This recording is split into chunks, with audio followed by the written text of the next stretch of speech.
মৃত্যু ভয় জয় করতে চাই আমি। অমরত্ব প্রাপ্তিতেই একমাত্র দৃষ্টি আমার। তথাস্তু। আজ থেকে ত্রিভুবনে তুমি হবে একছত্র অধিপতি। হে প্রভু, আমাদেরকে বাঁচান। রক্ষা করুন প্রভু, আমাদের সবাইকে রক্ষা করুন। উপায় অবশ্যই আছে। ঋষিবর কাত্তায়ন মুনির শরণাপন্ন হতে হবে। নারায়ণ নারায়ণ। সে জগতের সমস্ত পুরুষের দ্বারা অবদ্ধ ঠিকই, কিন্তু স্ত্রী শক্তির দ্বারা তার বধ নিশ্চিত। ব্রহ্মা বিষ্ণু মহেশ্বরে সেই ত্রিদেব এবং বাকি দেবগণের অন্তর্নিহিত তেজ এবং তাদের অদম্য ইচ্ছা শক্তির তীব্র প্রভাবে অবশেষে সৃষ্টি হল সেই পরমাশক্তির স্বরূপা দেবী মহামায়া।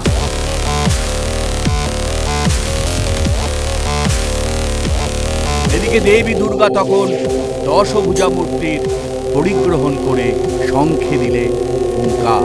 কি ব্যাপার, তোমাদের এত ভীত দেখাচ্ছে?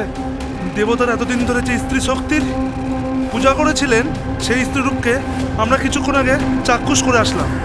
স্ত্রী শক্তি মানে অবলা নারী?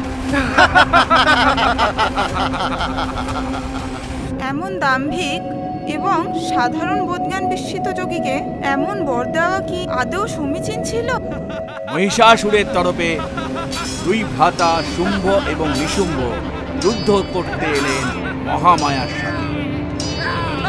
এদিকে মহাপরাক্রমশালী এই অসুরকে সহজে বিনাশ করা ততটা সম্ভব ছিল না।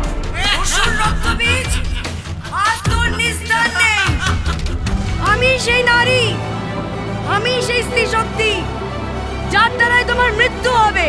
হোক তাহলে যুদ্ধ।